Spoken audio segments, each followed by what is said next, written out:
another world is possible. Now, this pamphlet envisages another world, a world where women have equal rights with men, and where all men and women, all people, have hugely better rights than any of us have now under the capitalist system.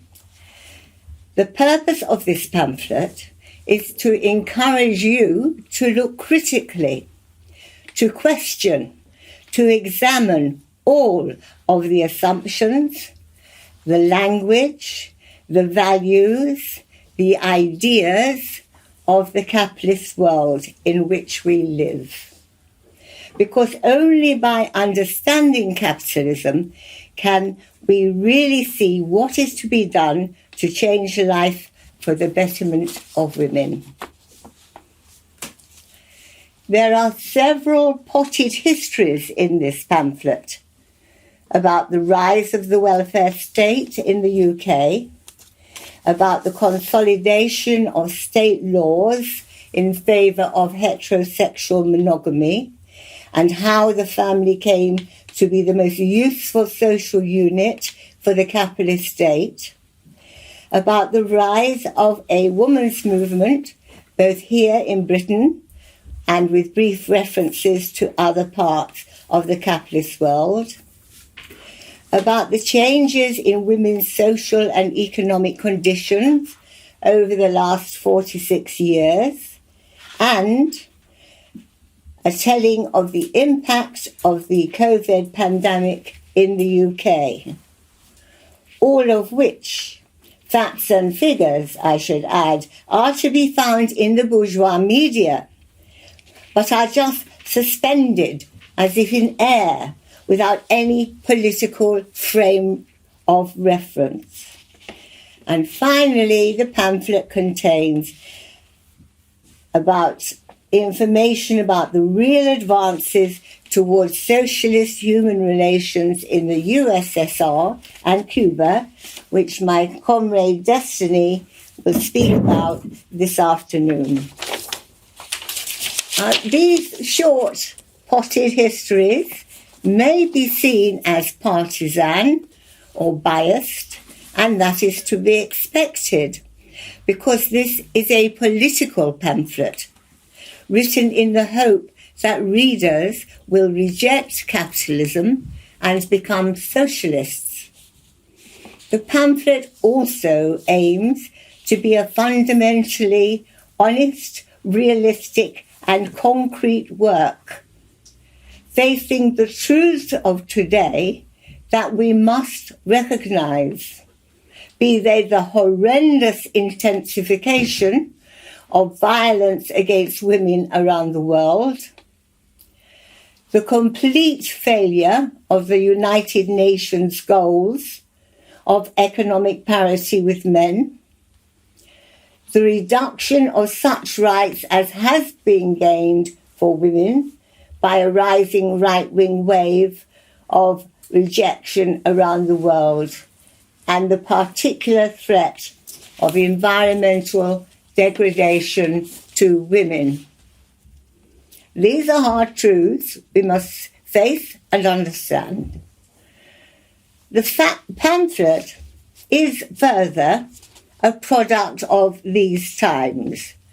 So, for example, the 1976 revolutionary communist publication, Women's Oppression Under Capitalism, carries a lot of discussion about the wages for housework campaigns of that day.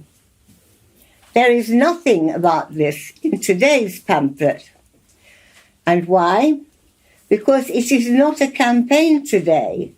And although the demand may still have its supporters, it is no longer an issue of political debate. I like to think that this is because the adherents of this slogan, wages for housework, have finally recognized that the capitalist state today is barely prepared to provide welfare payments to those in need, never mind offering payments for what is freely delivered by women. Instead, there is today, in this pamphlet, reference to identity politics, which was not mentioned in the first pamphlet at all. And this is because this has now become a central issue in today's daily political narrative. But on this point, we come to the absolute core of today's pamphlet, and one it shares with the original, a Marxist analysis of women's unpaid labour and its place within the capitalist system. We argue that domestic labour within the family reproduces the workforce for the capitalist class. Being human, the working class will always have children. The instinct of self-propagation, as Marx put it politely.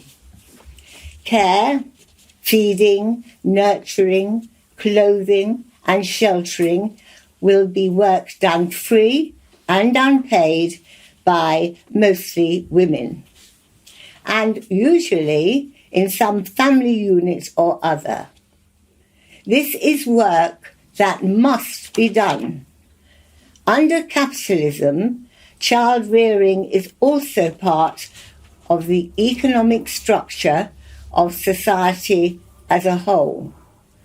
Or, as we say in the pamphlet, capitalism needs labour power. The owners of capital, that is, of the means of production, distribution and exchange, need to exploit labour power to generate surplus value, otherwise known as profit, and so continue in business. The maintenance and reproduction of the working class is, and must ever be, a necessary condition to the reproduction of capital. It is the production and reproduction of that means of production so indispensable to the capitalist, the labourer, him, herself. The labourer appears in the labour market, ready to sell their capacity to labour, which is the only commodity they have. The capacity to labour is sold to its consumer, the capitalist. The worker's ability to work is not a free gift of nature, but the result of freely given domestic toil by mostly women as wives and mothers, the child raisers of the next generation of labourers. As Marx puts it, at the end of the production process, that is the working day, the worker must take his leave in order to replenish what previously the capitalist had consumed, his, her labour power. The worker does this not only by cooking his own meal, this is Marx, or, as is commonly the case, having it cooked for him, but also by eating it. For the labour of eating produces brain, muscles, etc. The worker's capacity to labour, once restored, is again sold to its consumer, the capitalist.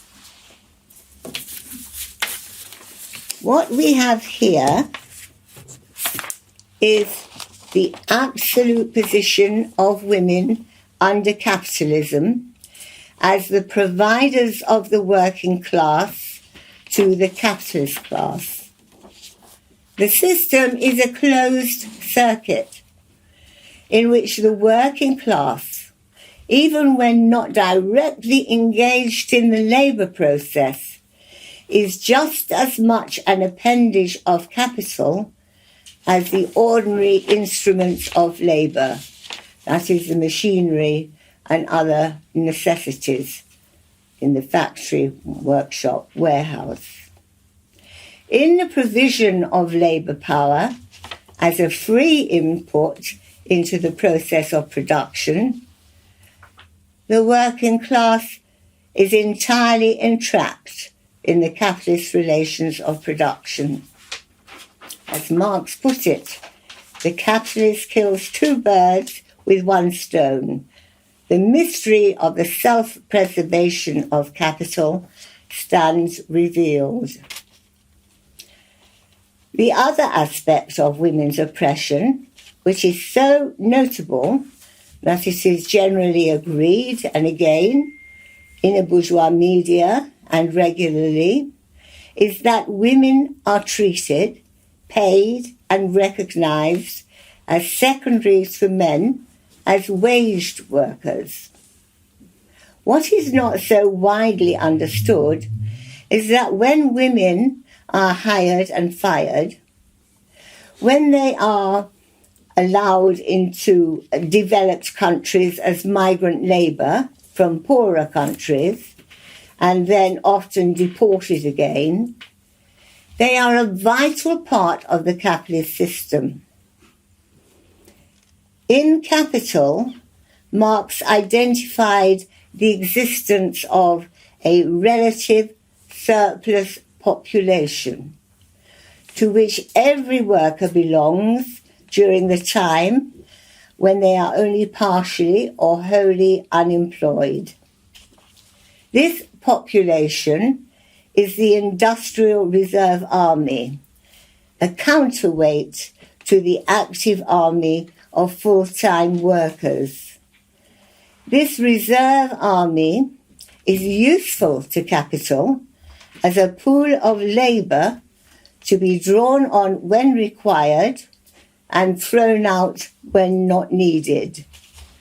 It now exists on a global scale. So long as capitalist relations remain, women have no possibility of gaining emancipation, either as domestic workers producing the working class or as wage workers. To liberate women and enable families to develop on a healthier basis of freely consenting association and solidarity, we must move forward from capitalism. That is why women have a direct interest in the struggle for socialism. Capitalism must be overthrown as a precondition for establishing a society where responsibility for the reproduction and care of the living members of society is allocated socially and not assumed privately. Thank you.